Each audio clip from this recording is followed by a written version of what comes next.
Sans plus tarder, commençons par le premier sujet. Quelques nouvelles supplémentaires de mon épopée récente en Angleterre.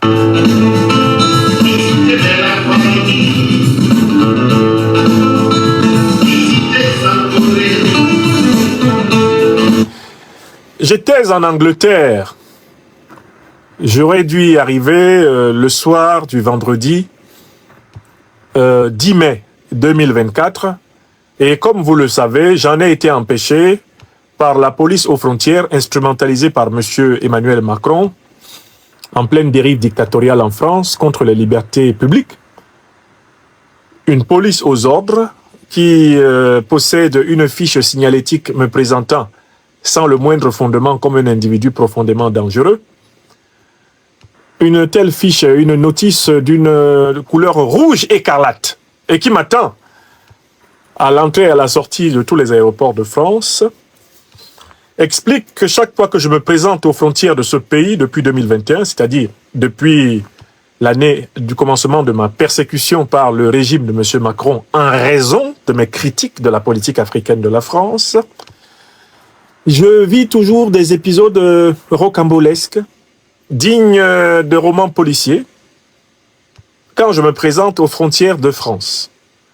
De telle sorte que je peux, sans risque de me tromper, affirmer que je fais partie, malgré moi, des VIP de la République française de ce 21e siècle. Very important personalities. Car moi, maintenant, on me reconnaît avant même que j'ai sorti mes papiers d'identité. Je pense que les caméras de tous les aéroports de France et de Navarre m'identifient avant même que je ne me sois identifié, uniquement parce que l'on a voulu, depuis 4 ans, m'imposer de ne pas critiquer les dérives dictatoriales africaines et les complicités de certaines élites politiques françaises dans ces dérives. Bref, on m'en veut d'avoir pourfendu l'illusion, le mythe, le grand mensonge, la grande escroquerie de la France-Afrique. Je ne recommencerai pas à vous conter ici toutes les péripéties de ce dernier voyage, mais vous savez que j'ai été amené à passer par 3 gardes à vue. En raison de la volonté des autorités de la police des immigrations françaises de retarder et autant que possible d'empêcher mes déplacements, c'est-à-dire ma jouissance de cette liberté si essentielle que mes avocats, dirigés par maître Ndjifutawo Woshawo Aboubekr, m'ont appris à nommer précisément la liberté d'aller et de venir. Eh bien, ce qui est intéressant ici, dans mon dernier voyage de Londres, je m'en vais vous le dire. La première chose intéressante de ce voyage, c'est que ce voyage du 10 au 12 mai en Angleterre a permis de faire éclater au grand jour le dossier qui jusqu'ici était mystérieux, que l'on faisait prospérer contre moi dans les officines de la France-Afrique, c'est-à-dire à Paris et notamment à Abidjan. Les 2 têtes du complot, pour nuire à ma vie, à ma sécurité, ont été ouvertement révélées. Car en effet, je tiens à insister, que quand j'ai été retardé par la police des frontières françaises, le soir du vendredi 10, alors que je m'apprêtais à prendre l'Eurostar, qui va de la gare du Nord à la gare de London St. Pancras, j'ai aussitôt vu s'attirer sur moi l'attention de la police britannique des frontières, qui est à moins de 2-3 mètres des cabines de la police française des frontières. Et c'était pour mon bonheur, finalement, que la police britannique devait me mettre aux arrêts. Car, en fait, cette mise en garde à vue, dans les règles de la police britannique, m'a permis de connaître le contenu du dossier qui a été fomenté contre moi de Paris à Abidjan. Ça, c'est la première chose que vous devez noter. Le président de Génération et Peuple Solidaire, ancien Premier ministre, ancien président de l'Assemblée nationale de Côte d'Ivoire, notre frère bien-aimé et leader ivoirien, Guillaume Kibafori Soro a une phrase que j'aime et que je vais vous redire. Il dit souvent, quelquefois le chemin que l'on prend pour échapper à son destin est le plus court pour le réaliser. J'aime cette phrase de Guillaume Kibafori Soro. Écrivez-la, écrivez ça. Quelquefois, le chemin que l'on prend pour échapper à son destin est le plus court pour le réaliser. Donc, me voici retardé par la police française, me voici me plaignant, comme depuis 3 ans, de cette police qui ne me dit pas ce qui est écrit dans l'ordinateur, parce que chaque fois que je me présente devant elle, elle écarquille les yeux comme si elle était en train de voir un dragon, pour ne pas dire un guinarou, ou un djunju kalaba, ou alors un kakamou. C'est-à-dire que chaque fois que je me présente à la police des frontières en France, le flic qui lit la fiche me concernant sur Internet change de couleur, quelle que soit sa couleur. Et surtout quand il est blanc, parce que, comme vous le savez, les blancs sont les véritables hommes et femmes de couleur. Ce sont eux qui passent par toutes les teintes de l'azur et de l'arc-en-ciel, en fonction de leur état physiologique et psychologique. J'ai vu toutes les couleurs aux aéroports de France. Un flic blanc qui devient rouge, bleu. Il devient gris. Certains verdissent. Rien qu'à la lecture de la fiche signalétique me concernant. J'ai vu des noirs devenir marrons. Des noirs bleuir. Ils se sont mis à bleuir. Oui, j'ai vu ça. C'est-à-dire que quand le type lit ce qu'on a écrit sur moi, lui, il me regarde, une larme coule sur ses yeux. Et cette larme dit, le monde est méchant. Donc c'est le monsieur là, avec son chapeau noir là, ses lunettes, c'est lui seul là, c'est sur lui seul qu'on a écrit tout ça. Là, les Britanniques m'ont rendu un grand service et je vous demande de féliciter la police des frontières britanniques. La police des frontières britanniques a dit, nous vous mettons en garde à vue pour mener une enquête sur les accusations formulées contre vous. Je dis, Allahu Akbaru. Dieu est grand. En bandemon dit, Nwekeli. En pays, Beti Boulon dit, Bibale Zamba.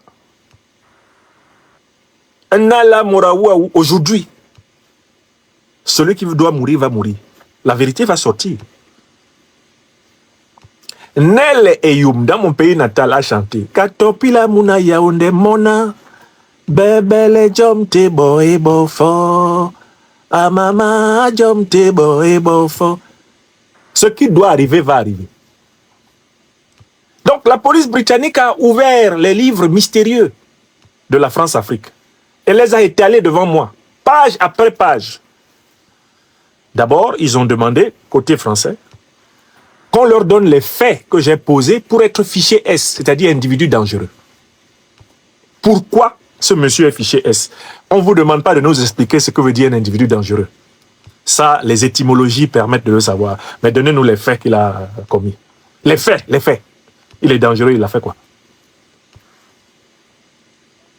Mais ce que nous savons, c'est que c'est un monsieur qui donne des conférences sur Facebook et YouTube.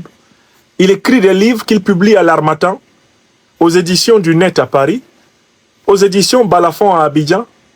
Il publie ses livres, c'est ce que nous savons. Il écrit des articles, il en publie sur son blog Mediapart, parfois son blog WordPress.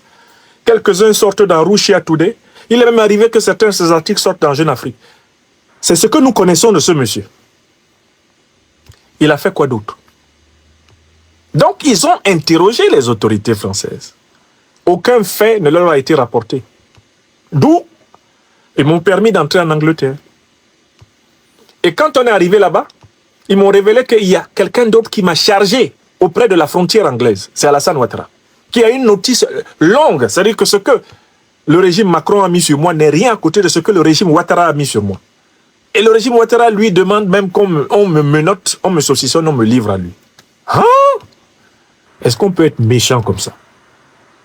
Fatou Doucouré, Kabako, Kabako. Parti Sangana. Et oui, à Job John Mekalbe. Hein? Zapa Baba.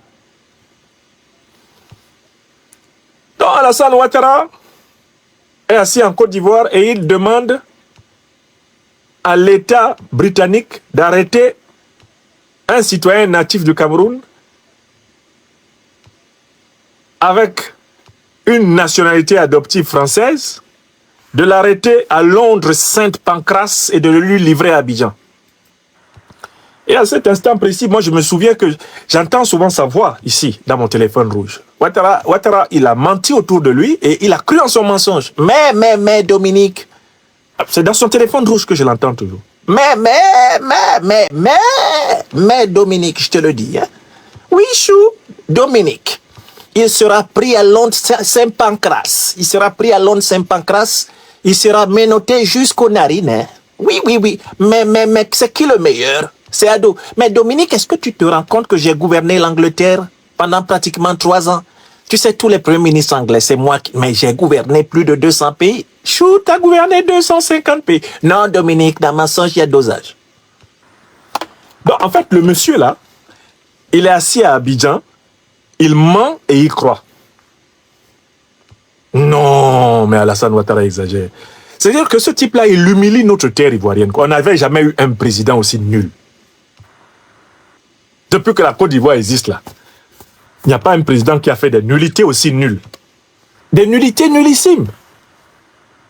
Il faut étudier au moins le cas que vous voulez gérer avant de commencer. Vous envoyez une notice rouge sur Franklin Nyamsi à la police britannique des frontières. Mais vérifiez que la police britannique des frontières est habilitée à arrêter Franklin Nyamsi. Eh ben, il y a suffisamment quand même de gens en Côte d'Ivoire, même dans votre régime des moutons, pour étudier la physiologie, étudier le statut de Franklin Nyamsi et vous dire, président, il ne faut pas essayer, c'est pas bon, tu vas nous humilier. Alassane Ouattara humilie l'État de Côte d'Ivoire. Et c'est grâce à la police britannique que j'ai su qu'Alassane Ouattara humilie l'État de Côte d'Ivoire. Mais il a écrit un roman là-bas sur Guillaume Soro. Quand Alassane Ouattara ne sera plus président et que les Britanniques nous remettront, puisque le président Guillaume Soro gouvernera la Côte d'Ivoire. Je dis souvent mes choses, là, vous n'écoutez pas. Mais quand ça arrive, vous vous rappelez. Heureusement, le rappel sauve l'âme. Guillaume Soro, il est futur président de la République de Côte d'Ivoire. Tous les gouvernements qui ont reçu les fiches de Ouattara sur lui, là, ils vont réécrire ça. Ils vont améliorer leurs fiches. Je vous le dis. Tant pis pour ceux qui ne me croient pas. Je ne vous demande même pas de me croire. Notez seulement que j'ai dit ça. Ils ont écrit une encyclopédie sur Guillaume Soro, alors que la seule déstabilisation que Guillaume Soro ait faite en Côte d'Ivoire, c'était pour Ouattara. En 2002, contre le régime du président Babou. Le président Guillaume Soro l'a avoué. Le seul coup d'État que j'ai fait, moi-même dans ma vie, c'est le 19 septembre 2002, c'était pour aider Ouattara, au nom du panafricanisme, à être admis dans le jeu politique ivoirien. Vous voyez comment ce monsieur est méchant? Un homme qui a risqué toute sa jeunesse pour lui. Il écrit tout un roman pour le présenter comme un putschiste.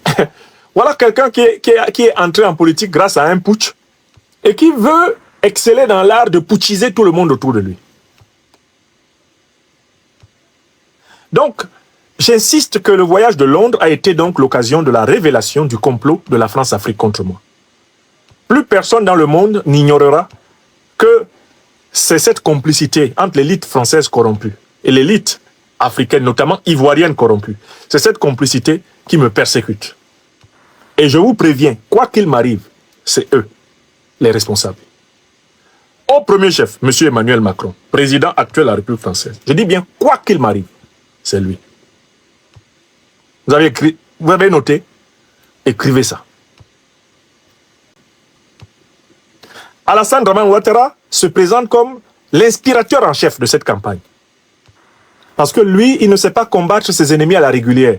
Dès que tu t'opposes à lui, il ne pense qu'à t'envoyer dans 3 directions possibles. 1. Le cimetière. S'il t'a loupé, 2. La prison. S'il t'a loupé, 3. L'exil. Il ne connaît que les 3 directions. Et ses amis, à Paris, ont hérité de cette pratique-là, de leurs ancêtres colons, de leurs ancêtres impérialistes, et ils sont des néocolonialistes. Alassane Ouattara est le suppôt du néocolonialisme dans la sous-région ouest-africaine, le vassal en chef. La deuxième leçon que j'ai tirée de ce voyage à Londres, c'est que toute souffrance a toujours, sur le plan de la justice cosmique, toute souffrance a toujours une réparation pour celui qui a confiance en la loi de l'action-réaction. La peine qui m'a été infligée avant d'être admis tard dans la matinée du samedi, eh bien, 11 mai 2024 en Angleterre, cette peine a été compensée par l'amour, par la reconnaissance, par la sympathie, par la solidarité des camarades du mouvement Génération et Peuple Solidaire, coordonné par la déléguée, notre camarade, notre sœur bien-aimée Wassa Coulibaly. Je vous dis que, voyant la formidable fraternité qui régnait, la ferveur qui m'attendait, j'en avais oublié les souffrances que j'avais endurées. Car en réalité, je n'ai pas dormi des nuits de vendredi jusqu'à celle de dimanche. Parce que j'étais dans cette problématique de ma sécurité et de ma vie et de ma liberté d'aller et de venir, qui était ouvertement menacée. Londres a été un succès parce qu'à Londres règne l'embryon de la société ivoirienne et africaine de l'avenir. Autour de Génération et Peuple Solidaire se sont mobilisés tous les partis les plus importants de Côte d'Ivoire, en dehors du rassemblement des oufouettistes, qu'on appelle encore le parti des moutons. C'est normal. Nous ne sommes pas une opposition moutonnière, donc les moutons ne sont pas venus, c'est normal. Mais ce que j'ai vu là-bas, c'était une belle solidarité entre les partis politiques de l'opposition ivoirienne qui, comme un seul homme, se sont joints à la délégation de GPS dirigée par notre camarade Wassa Coulibaly et ont participé vraiment avec sincérité, avec fraternité et profondeur à ce moment, qui était aussi celui de la célébration du 52e anniversaire du leader de la résistance exilé de Côte d'Ivoire, le président Guillaume Kiba-Forissour. Il y a une troisième chose que je veux souligner, c'est la mobilisation des panafricanistes. Les panafricanistes étaient impliqués dans le succès de l'événement. Je salue ici le président de la diaspora nigérienne. Eh bien, en Angleterre, mon jeune frère, que j'encourage fortement à continuer dans cette dynamique, Kader Moussi Maïga. Kader Moussi Maïga a conduit une délégation excellente de panafricanistes londoniens qui sont venus éclairer de leur modeste lumière, eh bien, cette rencontre. Je voudrais saluer ici une avocate dont j'ai découvert le travail sur place à Londres, une brillante avocate franco-camerounaise, maître Corinne Ele Atangane, qui est fortement impliquée dans la défense du dossier des réparations. Dossier pour lequel elle a d'ailleurs voyagé, je l'ai appris, ces derniers mois avec plusieurs ONG en Afrique de l'Ouest pour encourager les dirigeants africains et les populations africaines à prendre des initiatives pour récupérer leur dû sur la terre. Donc en fait, Londres, ça a été l'occasion, de la révélation du complot france-africain contre votre serviteur, 2, l'occasion de montrer que l'embryon de la nation ivoirienne unie est en train de s'y former d'une manière formidable autour et avec GPS et le PDCRDA, le PPICA, le PPACI, le mouvement de Madame la Première Dame Simone Gbagbo, je crois que c'est le mouvement des générations capables. On a droit à un foisonnement et une entente exceptionnelle de la diaspora ivoirienne de Londres. Troisième enseignement, Londres est une capitale du panafricanisme. Si vous étudiez l'histoire du panafricanisme, vous verrez qu'il est parti des esclaves, descendants d'esclaves noirs américains. Il est passé par les Britanniques d'Angleterre avant de descendre en Afrique. Même l'histoire des grands congrès du mouvement panafricaniste suit cette trajectoire. Londres est une très grande ville africaine. Et même du point de vue de l'histoire, elle a été fondée par des ancêtres noirs. Je ne vous dis pas de n'importe quoi. J'ai étudié l'histoire de la fondation, dans l'Antiquité, de la cité londonienne, des ancêtres noirs. Vous savez que les Noirs sont les premières populations de tous les continents. Bon, je ferme cette page. Vous êtes sur Afrique Diverse TV, et vous avez raison. Chers téléspectateurs, vous avez été les témoins privilégiés de cette analyse politique profonde et inspirante avec le Dr Franklin Nyamsi. Maintenant, c'est à vous. Réagissez en commentaire, partagez vos réflexions et vos idées. Si cette vidéo vous a éclairé, n'hésitez pas à l'aimer et à la partager avec vos amis. Ensemble, nous construisons l'Afrique de demain. Restez connectés sur Afrique Diverse TV pour encore plus d'informations et de débats passionnants. À très bientôt.